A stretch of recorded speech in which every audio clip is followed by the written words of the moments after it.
Yes, welcome back again to my YouTube channel. Uyu munsi tugiye gutemberana isoko rishyashya ryuzuye mu mujyi wa Gisenyi. Ni isoko riri ahahoze hitwa Nyakabungo, abantu benshi ndakeka ko muhazi. So ni isoko ryuzuye vuba, ryubatswe mu gihe gito, bijyaniranye nyine n'igihe basenyeye no kwimura abantu bagahita batangira imirimo yo kubaka. Jari Real Estate niyo company yubatse iri soko, ari nayo nkeka ko irifite mu nshingano zayo. Ni nabo bubatse gare nshya ya Rubavu, yes, new bus station. Ni isoko rero naryo ryari rije rikenewe kubera ko mu mujyi wa Gisenyi abantu benshi batembera n'abahazi, nyine murabizi ko bari dufite ikibazo cy'amazu make ari kuri level nyine iri big nkingi nkuko uri kubibona kuri video. Ni isoko rifatanye na gare, ni project zigendeye rimwe kabisa, ndankeka zubatswe mu mezi make. Urabona witegeye gare uri muri iyo nyubako nshyashya, ufite gare mu gikari cyayo, hanyuma izaba ifite na entrée umuntu azajya yinjira muri gare abashe guhita yinjira no mu soko, cyangwa se asohoke muri iri soko ahita yinjira ko muri gare. Ni inyubako rero nshyashya twagize amahirwe yo gutemberamo mu minsi ishize, nuko igihe cyo kweditinga no updatinga kitaragera, ariko bigaragara imirimo yo kubyubaka iragana ku musozo. Ibintu byose birateguye, ifite ama elevator, nkeka ko izaba rimwe mu nzu nke zizaba zuzuye abantu batangiye gukoreramo, zaba zifite lift abantu nkeka ko bagiye gutangira kubyenjoyinga. Hanyuma ni inzu izaba yihagazeho, ariko bijyanye n'ubwiza bwayo n'ahantu izaba iherereye n'uburyo ari nini, ngira ngo urareba ifite floor 3 tutabaremo iyo hasi kuko yaba ari inzu isanzwe. Hanyuma yo igeretse inshuro 3, no kuri rooftop yayo abantu bashobora kuhakorera. Tuzamutse wenda hano kuri izi standards, urabona ko ni inzu iteguye, imeze fresh, ifite amagarde-fou, umuntu adashobora kugira ikibazo cyo kuba wenda yagwa. Ni inzu iteguye neza. Reka tuzamuke turebe hano kuri floor aho tugiye kugera.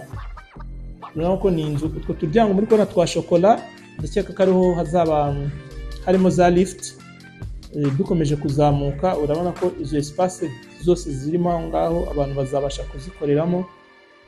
Ikindi twavuga nuko ntabwo uzajya ngo niba ucuruza imyenda ngo uvuge ngo ndashaka umuryango wo hasi, niba ucuruza amatelefoni cyangwa ukeneye office ndashaka umuryango wo hejuru. Iyi nzu igabanyije mu byiciro nk'uko abantu batembera mu mazu agiye atandukanye aho mu mujyi wa Kigali za Chic na Mig. Ubona ko bijyanye na business ukora hari flow uba ugomba kubarizwaho, ku buryo n'umukiriya naza akeneye imyenda amenya ngo ndajya kuri flow ya 2. Niba akeneye service, ibintu bijyanye na service, amenya ngo ni flow ndi bujyeho, niyo y'ama office n'ibindi bintu bijyanye na service. Turakomeza tuzamuke, nkomeza nkumenyesha ko ubujyanye nuko abayobozi babitubwiye biteguye, buri flow izaba ifite ibikorwa bigendanye nayo nyine n'ubundi. Hanyuma aho ngaho ndakeka ni kuri flow ya 2 twari tugeze. Sohotse hanze zaba witegeye umujyi wose wa Gisenyi, abantu bazabasha kwa affordinga price, kandi ni price iri affordable. Muzaba mufite view nziza y'umujyi wa Gisenyi, gare utuma ibintu amakuriye ubasha kubifatira hafi yo mu kazi, yegereye umusigiti ku Bayisilamu, ni hafi hano bajya gusarira. Hanyuma tugarutse hano hasi kuri ground, iyi entrée niyo izajya ihinguka muri gare. Hano urabona ko hari indabo, harateguye, ameze fresh, imirimo iri kugenda igana ku musozo. Aho bari gushyira ayo mapave ni entrée izajya gwisha neza muri gare. Noneho tugarutse aho ngaho ni entrée y'umuntu uzajya winjira nanone avuye muri gare, aho ntazajya yinjirira. Aho hose ni ama office, mushobora abanditse basaba kuzakorera muri iyi nyubako. Ndakeka ko mwatangiye kubona ama message bamenyesha ko mwajya gutangira gufata ibibanza. Byatangiye uhereye uyu munsi urabona iyi video, biremewe rwose guhamagara nimero z'abayobozi, hanyuma bakakwereka bijyanye naho n'icyo ushaka gukora, imyanya ihari, hanyuma ugatangira gukora booking, kubera ko imirimo yo iri kugana ku musozo. N'utuntu duke bijyanye n'uko kwezi wenda kiri kubisi uzajya kurangira byararangiye, amatara amaze kugeramo, ibintu byose urebye bimeze fresh. reka dukomeze dutemberane, turaza kugera no ku matoilette, ubwiherero, turaza kugera kuri floor yo hejuru. Reka dukomeze dutemberane turebe ubwiza bw'iyi nyubako ije ikenewe kabisa, kuko hano twari twikeneye cyane mu mujyi wa Gisenyi. Wenda nubwo n'abandi bari kubaka, hari inzu wenda izwi kuri nyirayo ku izina rya Rwanda, bari kubaka amazu meza kwa Habibu, bari kubaka amazu manini wenda azatuma n'igiciro cyo gukodesha amazu cyoroha. Ariko iyi yo rwose urabona ahantu ku matoilette hameze neza, imirimo iri kugana ku musozo nyine nk'uko kugenda ubibona.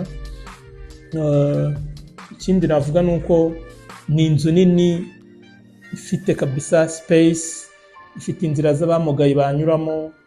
Ni ukuvuga ngo ni inzu yubatse bijyanye n'igihe, ifite garde-fou nziza za aluminium.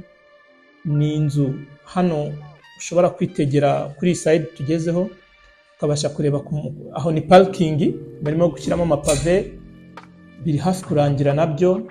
Iyo ni main road yayo ijya kuri Petite Barriere na Grande Barriere.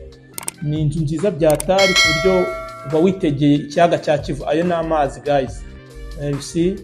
Ni inzu iri ahantu hitegeye ikiyaga cya Kivu, siblings zajya ziza zivuye ku mazi, rwose abantu bazajya babasha kuzumva nta kibazo.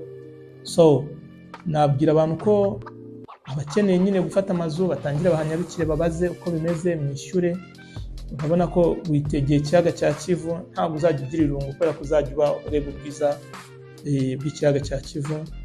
Nanone mu gikari uzajya uba ufite gare, ntabwo umuntu azaba bored mbese urebye. Navuga ko ni inzu ije ikenewe.